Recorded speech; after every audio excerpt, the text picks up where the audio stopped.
करारविन्देन पदारविन्दं मुखारविन्दे विनिवेशयन्तं वटस्य पत्रस्य पुटे शयानं बालं मुकुन्दं मनसा स्मरामि।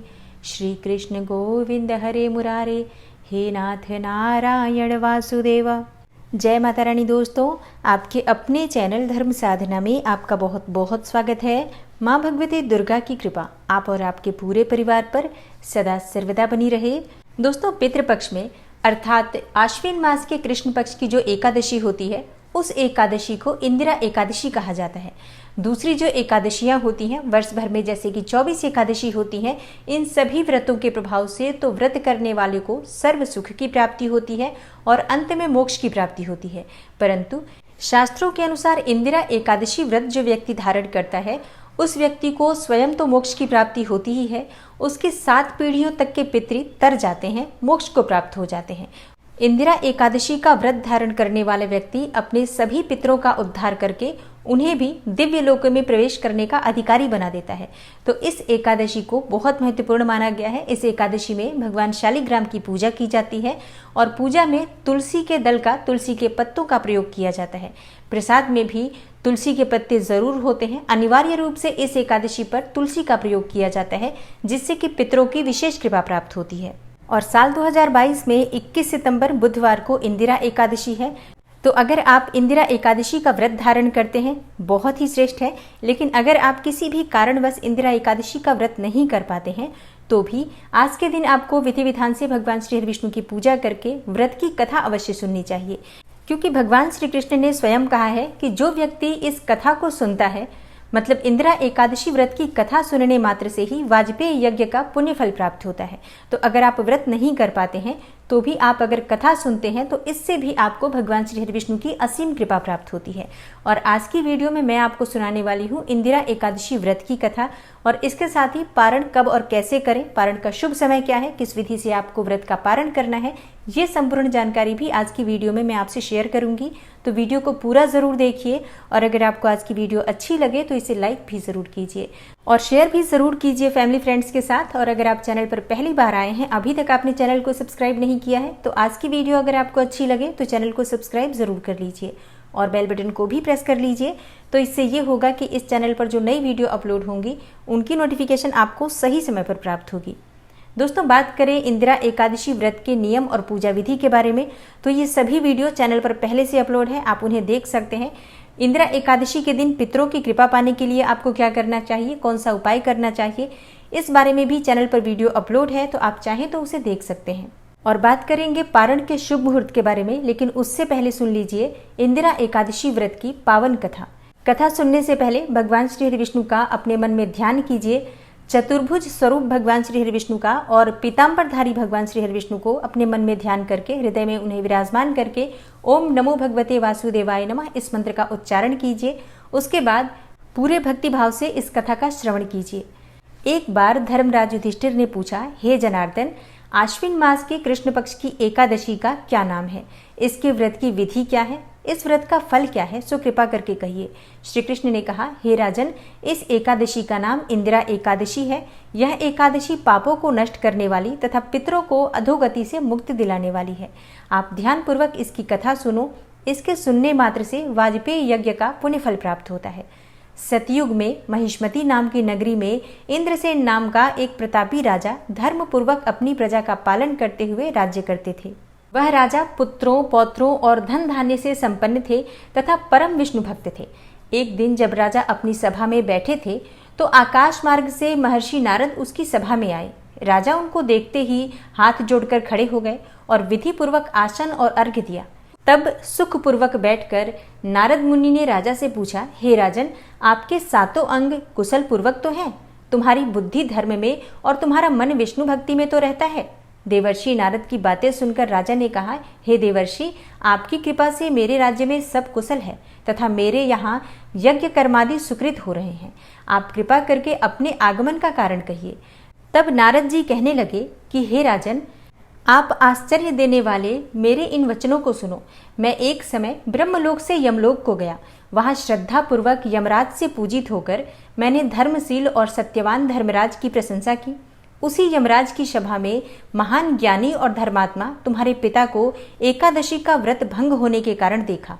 उन्होंने जो संदेश दिया है वह मैं तुमसे कहता हूँ, उसे ध्यानपूर्वक सुनो। हे राजन, तुम्हारे पिता ने कहलवाया है कि पूर्व जन्म में कोई विघ्न हो जाने के कारण मैं यमलोक में रह रहा हूँ। हे पुत्र, यदि तुम इंदिरा एकादशी का व्रत मेरे निमित्त करो तो मुझको स्वर्ग की प्राप्ति हो सकती है। तब राजा कहने लगे कि हे देवर्षि, आप इस व्रत की विधि मुझसे कहिए। नारद जी बोले, हे राजन, आश्विन मास के कृष्ण पक्ष की दशमी के दिन प्रातःकाल श्रद्धा सहित स्नान करना चाहिए। इसके पश्चात दोपहर को भी स्नान करना चाहिए। उस समय जल से निकलकर श्रद्धापूर्वक पितरों का श्राद्ध करें और एक समय भोजन करें तथा रात्रि को पृथ्वी पर शयन करें। दूसरे दिन अर्थात एकादशी के दिन प्रातःकाल दातुन करें और स्नान करें। उसके पश्चात भक्तिपूर्वक व्रत का संकल्प करें। संकल्प करते समय भगवान से श्रद्धा पूर्वक कहें, हे प्रभु, आज मैं निराहार रहूंगा और समस्त भोगों का त्याग करके कल भोजन करूंगा। हे भगवान, आप मेरी रक्षा करने वाले हैं, आप मेरे व्रत को पूर्ण करें। इस प्रकार आचरण करके दोपहर को शालिग्राम की मूर्ति के आगे फल फूल रखकर उनकी पूजा करें। शाम को भगवान विष्णु की धूप दीप नैवेद्य आदि से पूजा करें तथा रात्रि में जागरण करें। इसके उपरांत द्वादशी के दिन मौन रहकर बंधु बांधवों सहित भोजन करें। बस यही इंदिरा एकादशी के व्रत की विधि है। हे राजन, यदि तुम भक्ति भाव से इस एकादशी के व्रत को करोगे तो तुम्हारे पिता अवश्य ही स्वर्ग को प्राप्त करेंगे। तब देवर्षि नारद जी राजा को यह उपदेश देकर अंतर्ध्यान हो गए। राजा ने इंदिरा एकादशी के आने पर बंधु बांधवों और दरबारियों सहित इस व्रत को किया। व्रत के प्रभाव से आकाश से पुष्पों की वर्षा हुई और राजा के पिता यमलोक से गरुड़ पर चढ़कर स्वर्ग को गए। राजा इंद्रसेन भी एकादशी के व्रत के प्रभाव से इस लोक में समस्त सुख भोग कर अंत में स्वर्गलोक को प्राप्त हुए। तब श्री कृष्ण भगवान ने अंत में कहा, हे धर्मराज युधिष्ठिर, यही इंदिरा एकादशी का महात्म्य है और इस कथा को पढ़ने और सुनने मात्र से ही समस्त पाप नष्ट हो जाते हैं और अंत में स्वर्गलोक की प्राप्ति होती है। तो प्रेम से बोलिए, लक्ष्मी नारायण की जय, एकादशी माता की जय। जय जय श्री कृष्णा, जय श्री राधे। दोस्तों, इंदिरा एकादशी की तिथि प्रारंभ होगी 20 सितंबर की रात्रि में 9:26 पर और एकादशी की तिथि समाप्त हो रही है 21 सितंबर की रात्रि में 11:34 पर। व्रत हम इंदिरा एकादशी का धारण कर रहे हैं 21 सितंबर को बुधवार के दिन और एकादशी व्रत खोलने का शुभ मुहूर्त है, मतलब पारण का शुभ मुहूर्त होगा 22 सितंबर को सुबह 6:15 से सुबह 8:41 तक। आपको इसी शुभ मुहूर्त में अपना व्रत खोल लेना चाहिए, पारण कर लेना चाहिए। दोस्तों, एकादशी के दिन भगवान श्री हरि विष्णु की विधिवत पूजा आराधना करनी चाहिए। पीले फल उन्हें अर्पित करें, पीले पुष्प उन्हें अर्पित करें और भगवान श्री हरि विष्णु के सामने शुद्ध घी का दीपक प्रज्वलित करके भगवत गीता का पाठ करना चाहिए। विष्णु सहस्त्रनाम का पाठ कर सकते हैं। ओम नमो भगवते वासुदेवाय नमः, इस मंत्र का अधिक से अधिक जप करना चाहिए। आप अपनी इच्छा अनुसार भगवान श्री हरि विष्णु के किसी भी मंत्र का जप कर सकते हैं, किसी भी स्तोत्र का पाठ कर सकते हैं और विधि विधान से पूजन करने के बाद रात्रि में जागरण जरूर करना चाहिए। और एकादशी का व्रत अगर आप करते हैं तो दिन में आप फलाहार ले सकते हैं एकादशी के दिन, और शाम के समय भी विधि विधान से भगवान श्री विष्णु की पूजा करने के बाद आप फलाहार ले सकते हैं, फल ले सकते हैं, दूध ले सकते हैं, जूस ले सकते हैं। इस प्रकार से शुद्धता के साथ फलाहार करते हुए आप ये व्रत धारण कर सकते हैं। और अगले दिन आप इस व्रत का पारण करते हैं, व्रत खोलते हैं, तो आप सुबह जल्दी उठ जाएंगे, ब्रह्म मुहूर्त में उठ जाइए। स्नान इत्यादि करने के बाद साफ स्वच्छ वस्त्र धारण करके भगवान सूर्यदेव को जल अर्पित कीजिए, भगवान श्री हरि विष्णु की विधिवत पूजा आराधना कीजिए और इसके बाद शुभ मुहूर्त में आपको पारण करना चाहिए। लेकिन अपना पारण करने से पहले, व्रत खोलने से पहले आप किसी जीव को भोजन जरूर कराएं। वैसे शास्त्रों के अनुसार ब्राह्मण को घर बुलाकर भोजन करने का विधान है। तो अगर आपको संभव हो कि आप ब्राह्मण बुलाकर घर में भोजन करा पाते हैं तब तो अत्यंत ही श्रेष्ठ है। लेकिन अगर आप ऐसा नहीं कर पाते हैं तो ब्राह्मण के निमित्त भोजन की कच्ची सामग्री दान के लिए निकाल दीजिए। उसके बाद आप गाय को भोजन जरूर दीजिए, मतलब जो भी भोजन आप अपने पारण के लिए बनाते हैं उस भोजन में से पहले भगवान श्री विष्णु को भोग अर्पित कीजिए। उसके बाद किसी गाय को जरूर भोजन दीजिए, क्योंकि गाय में 33 कोटि देवी देवता वास करते हैं। इसलिए गाय को आप आज के दिन फल दे सकते हैं, रोटी दे सकते हैं गुड़ के साथ, या जो भी भोजन आप बनाते हैं अपने भोजन करने के लिए उसमें से ही भोजन निकालकर गाय को भी दे सकते हैं। और थोड़ी सी रोटी आप चाहें तो छोटे छोटे टुकड़े करके और किसी चींटी के बिल के पास, मतलब कच्ची जमीन में रख देंगे तो चींटियां इसे खा सकती हैं। इस प्रकार से कुछ जीवों को भोजन कराने के बाद आप स्वयं भोजन कर सकते हैं। और पारण करते समय सबसे पहले आपको भगवान श्री हरि विष्णु का चरणामृत लेना चाहिए। अपने दाहिने हाथ में चरणामृत लीजिए, या फिर आप गंगा जल ले सकते हैं और उसके बाद उसमें थोड़े से तुलसी पत्ते रख लीजिए, तोड़कर रख सकते हैं।